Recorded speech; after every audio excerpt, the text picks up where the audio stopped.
የመጣንበት ዋናው ዓላማ ልጃችሁን ወይዘሪት መስከረም አበራን ለልጃችን እንድትፈቅዱልን በታላቅ ትህትና እንጠይቃለን።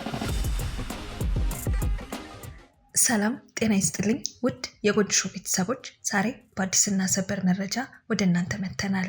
ለዚህ ቻናል አዲስ ከሆናችሁ ቻናላችንን ሰብስክራይብ በማድረግ የደወል ምልክቷን በመጫን ቤተሰብ እንድትሆኑ ስል በታላቅ አክብሮት ጠይቃችኋለሁ። እስከ ፍጻሜው ተከታተሉኝ። ሀሳብ አስተያየታችሁን ደግሞ ሀሳብ መስጫ ሳጥን ላይ እንድታስቀምጡ በታላቅ አክብሮት እጠይቃችኋለሁ። ዛሬ ወደ ያስኩላችሁ አዲስና ሰበር መረጃ አልፋለሁ። እስከ ፍጻሜው ተከታተሉኝ። አወዛጋቢው የመስከረም አበራ ሽምግልና ጉዳይ ምንድን ነው? እስካሁን በእጮኛዋ ቤተሰቦች ተቀባይነት ያላገኘችበት ምክንያትስ ምን ይሆን? እውቋ ተዋናይት መስከረም አበራ ባላት እርጋታ አሁን ላይ በስንቱ በተባለው ሲትኮም ድራማ የቤተሰባችን አንድ አካል እስክትመስለን ድረስ ከውስጣችን ሰርጻ የገባችው መስኪ፣ ሆኖም ግን ውድ የጎጆ ሾው ቤተሰቦች ከዚህ ተወዳጅና ሳቢ ስብዕናዋ በስተጀርባ ያልተሰሙና ፍጹም ሊጠበቅ የማይችል ውስጥ አዋቂ ከሆኑ ሰዎች መረጃ ደርሶናል። ሴቷ ሄኖክ ድንቁ በመባል በሀገራችን ሶሻል ሚዲያዎች እየተወራ ስላለው ጉዳይ እጥር ምጥን ክሽና አድርገን ወደ እናንተ የምናደርስ ይሆናል። ውድ የጎጆ ሾው ቤተሰቦች ለውስን ደቂቃዎች አብራችሁን ቆይታ ካረጋችሁ ስለ አወዛጋቢው የመስከረም አበራ ሽምግልናና ሴቷ ሄኖክ ድንቁ ያስባላትን አስደንጋጭ ጉዳይ ሹክ እንላችኋለን። ቪዲዮውን ላይክ፣ ሸር፣ ሰብስክራይብ በማድረግ የዘወትር ቤተሰብ በመሆን ትኩስና ያልተዳሰሱ መረጃዎችን ከኛ ያገኙ። ቪዲዮውን ላይክ፣ ሸር፣ ሰብስክራይብ በማድረግ የዘወትር ቤተሰብ በመሆን ትኩስና ያልተዳሰሱ መረጃዎችን ከኛ አገኙ።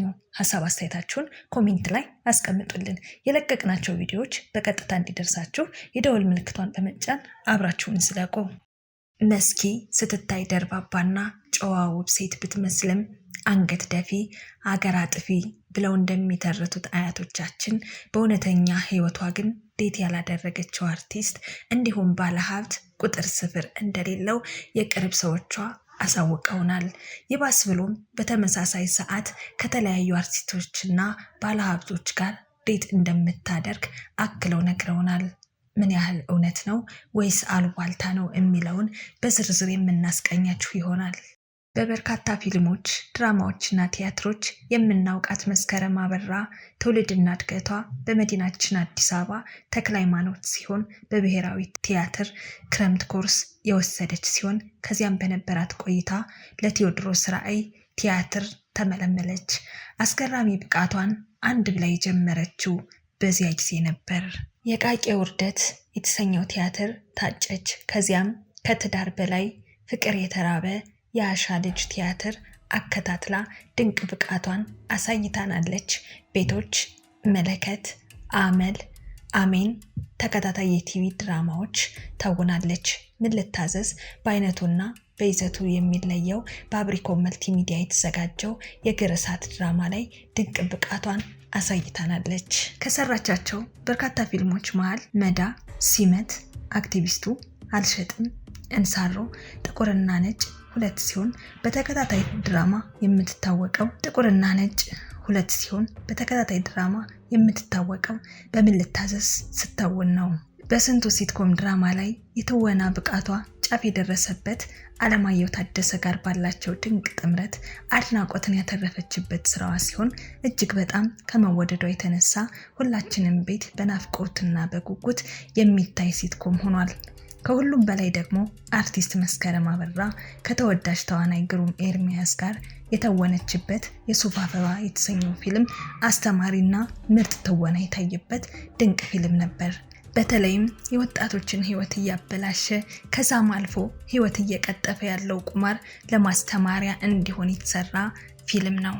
እንደዚህ ያለ አስተማሪ የሆነ ፊልም ይብሳልን እያልን በአክብሮት እናንተ ውድ ቤተሰቦች ተጋበዙልን። አብዛኞቻችን እንደምናውቀው ተዋናይት መስከረም አበራ ከቲያትር እስከ ፊልም ትወና ድረስ ድንቅ ብቃቷን ያሳየችን ሴት ተዋናይ ነች።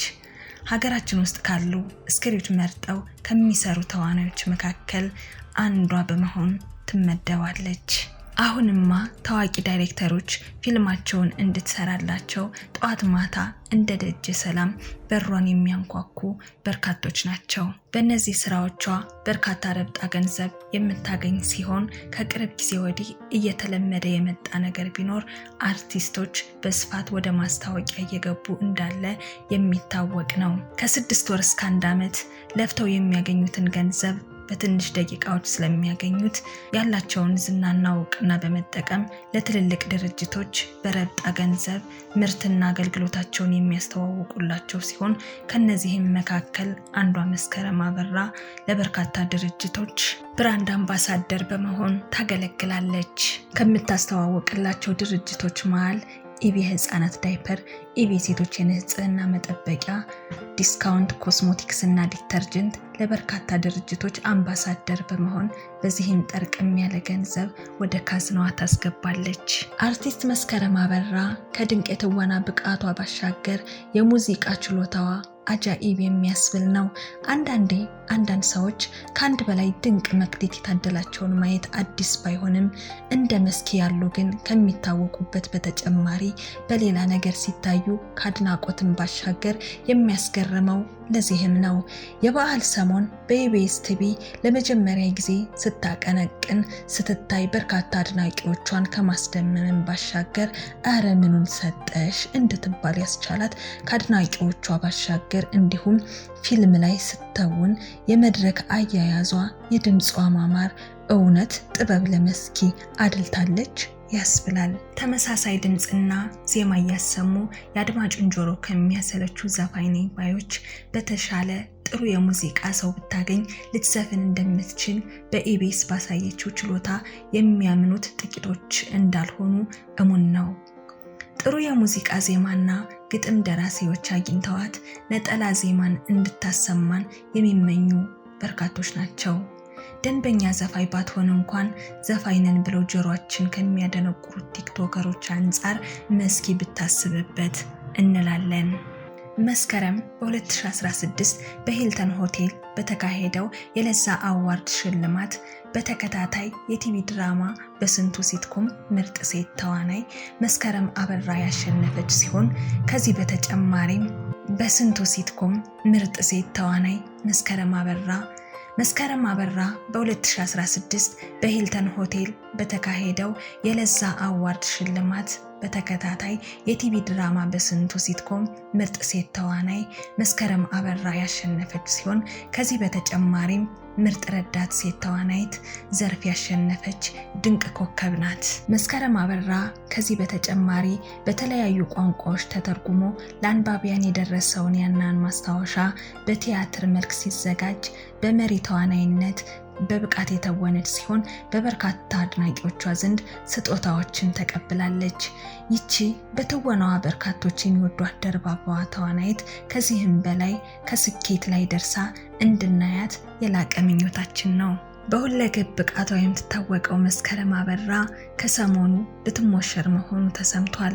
ከፕሮዲውሰሩ ፍቅረኛዋ የታገቢኛለች ጥያቄ የቀረበላት ሲሆን በርካታ አድናቂዎቿና ወዳጆቿ ደስታቸውን የገለጹ ሲሆን 20 ጓደኞቻቸው ብቻ በተገኙበት በዝግ በተደረገው ስነ ስርዓት ከፍቅረኛዋ የቀረበላትን ጥያቄ በአዎንታ ተቀብላለች። የሰርጓ ሁኔታ ወደፊት የሚገለጽ ይሆናል ያሉን ሲሆን የቀለበቱ ጉዳይ በሚስጥር ሊያዝ ተብሎ የነበር ቢሆንም መረጃው ግን ከጋዜጠኞች ጆሮ ሊያመልጥ አልቻለም።